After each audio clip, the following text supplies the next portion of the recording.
Yes, nongeye kubaha ikaze rero bakunzi ba Keri Entertainment, mwani musanzwe mudukurikira kuri The Great Nexus gusa ariko byarahindutse. Yes, twihuse cyane ntago nje kubabwira wenda ibingibi kuko namwe makuru mushaka kwamo yafite, ahubwo abantu benshi bagiye batoza muri comment batubwira ngo kubera iki utakidohereza kubijyanye na filime, kuki utadohereza filime nshyashya, kubera ko abantu nabahitiragamo du filime nyine tukaza two kureba weekend akeshi na keshi nyine bakabyishimira, ariko nyuma biba ngombwa ko nanabiseguraho tuza gukora ibiganiro, biba ngombwa ko umwanya filime bura, ariko naje kubitekerezo mbona abantu bari kunyataka cyane. Ndabona okay, reka njye mbategura rero muri weekend cyase kuri uyu munsi wa gatandatu, reka tufate uko nguko niba ari bwo ubonye video igisohoka, nabategure filime nziza zo kuba wareba uri muri ka weekend we n'umuryango wawe. Ku bakunzi ba filime z'inkota, reka bari mwebwe duheraho. Nanone hari n'incinwa nshyashya iri gukorwa na Rocky, nayo ndaje nyibabwireho.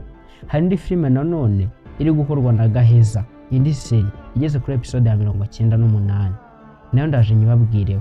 Niyo mpamvu ngusaba gutega amatwi iyi video yose kugira ngo kuko biho byagenda kose nawe uraza kwisanga muri umubare. Hanyuma twihuse cyane nanakwibutsa gukanda subscribe ukadusupportinga kubera ko dore tugeze ku twarenze mu 2000. Rero ndabashimira abantu muri kubikora, ndabashimira cyane abantu muri kubikora neza, muri kwitanga bishoboka. Cyo nshaka ko tujya ku 300 no kurengaho. Turahera kuri filime bita The Internal Fragrance, ubwo ni ku bakunzi b'inkota. The Internal Fragrance n'ujya mu The Internal Fragrance ijya wumva impumuro y'iteka. Ku bantu ubundi abantu benshi ntago izi filime mukunze kugenda muzibona amakuru hirya no hino muri kugenda mu Kigare, cyane cyane wenda bari hanze y'igihugu. The Internal Fragrance tugeze kuri episode 20. Hanyuma nanakwitsa ushaka filime cyase ushaka kuzikurikiza ibora cyase niba nta hantu kuzikura, iyo nomero iri muri screen naza kukongezaho. Niba ukunda Chinese fantasy, urukundo n'intambara zidasanzwe, The Internal Fragrance ni seri udakwiye gucikwa.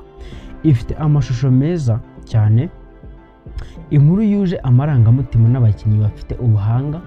Buri episode isiga igusigiye amatsiko yo kureba ikurikiraho, ku buryo ishobora kugutwara weekend yose.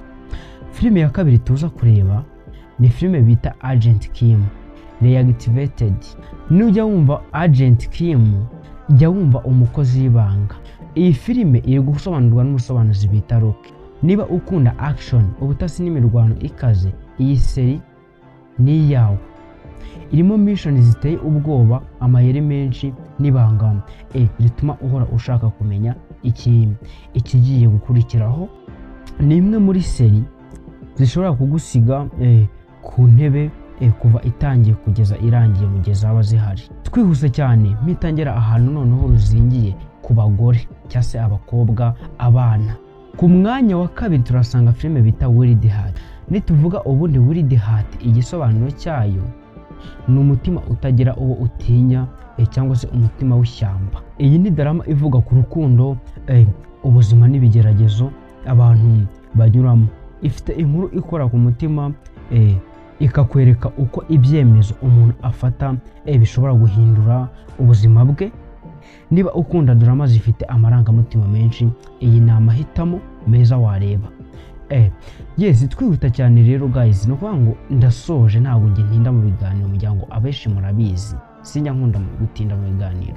No kuvuga ngo ku bantu mwadukurikiye kugeza kuri umuntu utareka ngushimira umuntu w'umugabo wakoze cyane, mutubwire niba ibintu tubakorera ari byo muri aho ngaho muri comment, dukomeze tubakore n'izindi video nyine. Ubwo no kuvuga ngo weekend ku cyumweru tugiye kureba noneho top 10 za filime zirenze, za B, za Gaheza, za Rocky, Junior Giti n'abandi basobanuzi muzi. Ibyo nibyo ngiye kuzabakorera weekend. Hanyuma iyo tugeze ku wa mbere, ku wa kabiri, ku wa gatatu, ku wa kane, ku wa gatanu dufite izindi video dukora bitajyanye n'agasobanuye. Gusa ariko nanone ntago nabura kubwira kudukurikirana kubera ko video dukora zifite akeshi ibintu byinshi bikubiyemo inyigisho se ya n'ibindi byinshi. Rero reka mbasezere nkomeza kubifuriza kugubwa neza aho muri hose, mugire weekend nziza, ndabakunda cyane. Ngiye mwumva abanyita Keri kuri The Great Nexus twavuyeho gusa ni ishano, ubu dusigaye dukora kuri Keri Entertainment. No searchinga gutyo uzajya ubona update buri munsi. Murakoze cyane.